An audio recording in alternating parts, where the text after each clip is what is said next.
Welcome po sa ating channel. Magluluto po tayo ng adobong sitaw. Ayan guys, na-prepare na po natin lahat. Ayan yung sitaw. Yung manok natin ay sasawgay kalating kilo lang. Kompleto na yun guys, na-prepare natin. May patatas pang kunti doon. Yung bawang, yung sibuyas. Gusto po dyan yung kamatis. Bet yan luya. Halong halo. Isusunod natin dyan yung manok. Halo-halo lang mabigas. Tatakpan lang po natin. Ayun na. Laurel. Tapos paminta. Pintang pino nilalagay. Shoutout po pala kay Rick Bagtas. Ayan natin yung patatas. Sa mga tropang langaw natin dyan. Shoutout sa inyo. Alam nyo na yun. Dalawang sili.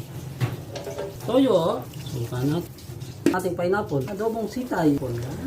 Saktong-sakto yan. Luto na po. Kainan na. Ito na guys. Adobong sitaw.